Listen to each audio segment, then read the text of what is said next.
मित्रों, साथियों, UGC net की परीक्षा के लिए आप मेरे साथ जुड़िए।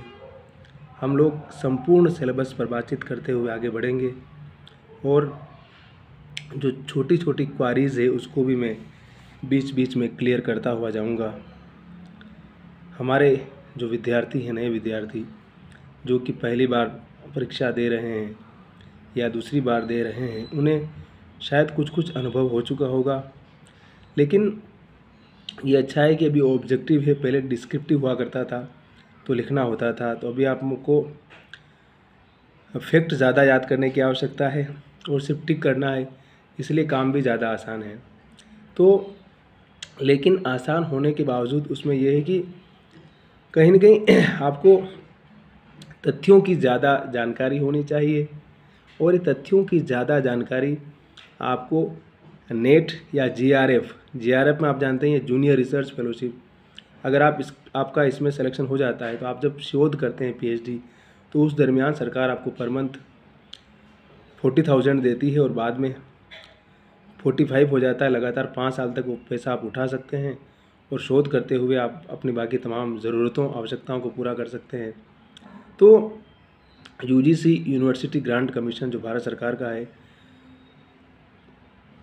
विश्वविद्यालयों को, कॉलेजों को रेगुलेट करता है, उनकी ग्रांट प्रदान करता है, उनकी तमाम नियमावली बनाता रहता है और सरकार उसमें समय समय पर बहुत सारे परिवर्तन करती रहती है। तो नेट की परीक्षा के बाद आप किसी भी विश्वविद्यालय कॉलेज में असिस्टेंट प्रोफेसर की नौकरी के लिए अप्लाई कर सकते हैं, और जाहिर सी बात एक बहुत ही खूबसूरत नौकरी है।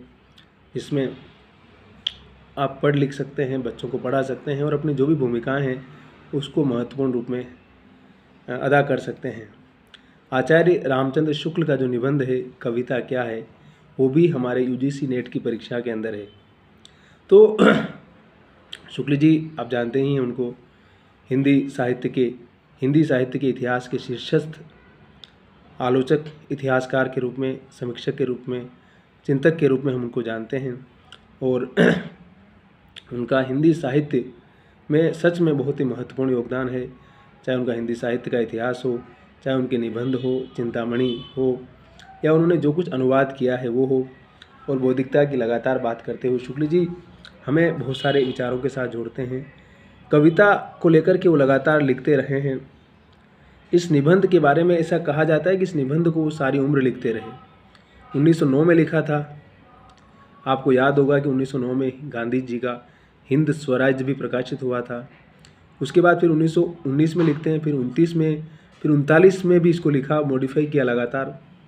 तो शुक्ल जी लगातार अध्ययन कर रहे थे, लगातार ज्ञान अर्जित करते हुए इस निष्कर्ष की तरफ पहुंचना चाहते थे कि आखिर हम इस लंबे मनुष्य के इतिहास में कविता किसे कह सकते हैं। और वो इस बात की व्याख्या बड़ी सिंपल शब्दावली में करते हैं और बड़ी अच्छी करते हैं।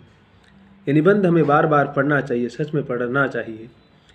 मनुष्य अपने भावों, विचारों और व्यापारों के लिए दिए दूसरों के भावों, विचारों और व्यापारों के साथ कहीं मिलाता है और कहीं लड़ाता हुआ अंत तक चलता है, और इसी को जीना कहता है।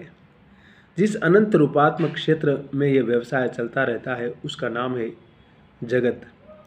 जब तक कोई अपनी पृथक सत्ता की भावना को ऊपर किए इस क्षेत्र के नाना रूपों और व्यापारों को अपने योगक्षेम, हानि लाभ, सुख दुख आदि से संबद्ध करके देखता रहता है, तब तक उसका हृदय एक प्रकार से बद्ध रहता है। इन रूपों और व्यापारों के सामने जब कभी वह अपनी पृथक सत्ता की धारणा से छूटकर अपने आप को बिल्कुल भूलकर विशुद्ध अनुभूति मात्र रह जाता है, तब वह मुक्त हृदय हो जाता है। जिस प्रकार आत्मा की मुक्तावस्था ज्ञान दशा कहलाती है, उसी प्रकार से हृदय की मुक्तावस्था रस दशा कहलाती है। और हृदय की इसी मुक्ति की साधना के लिए मनुष्य की वाणी जो शब्द विधान करती है, शुक्ल जी कहते हैं कि वही कविता है। इस साधना को हम भावयोग कहते हैं और कर्मयोग और ज्ञान योग के समकक्ष मानते हैं। अब देखिए, इसी में कविता की व्याख्या भी शुक्ल जी कर देते हैं।